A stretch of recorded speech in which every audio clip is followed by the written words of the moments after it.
যুদ্ধ চালাতে রাশিয়াকে পরোক্ষ সাহায্যের অভিযোগ ভারতের বিরুদ্ধে 2 দফায় ভারতীয় পণ্যের উপর 50% শুল্ক আরোপ করেছে মার্কিন প্রশাসন।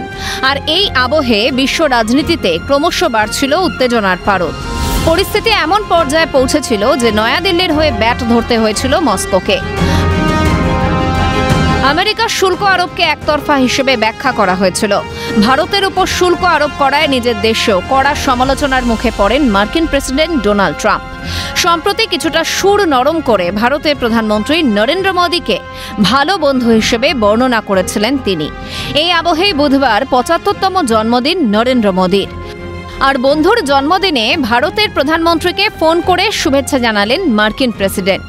পরে নিজের সামাজিক মাধ্যম অ্যাকাউন্ট ট্রুথ সোশ্যালে মোদীর সঙ্গে ফোনালাপের কথা শেয়ার করেন। জানান, বন্ধু নরেন্দ্র মোদীর সঙ্গে টেলিফোনে কথা হয়েছে, জন্মদিনের শুভেচ্ছা জানিয়েছি, দারুণ কাজ করছেন ভারতের প্রধানমন্ত্রী।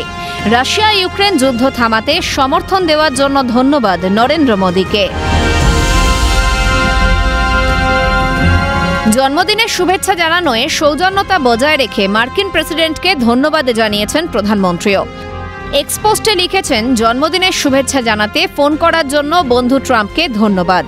আপনার মতো আমিও ইন্দো মার্কিন দ্বিপাক্ষিক সম্পর্ক এবং বিশ্ব সহযোগিতাকে নয়া উচ্চতায় নিয়ে যেতে বদ্ধপরিকর। শান্তিপূর্ণ পথে ইউক্রেন সংঘাত মেটাতে আমেরিকার উদ্যোগকে সমর্থন করে ভারত।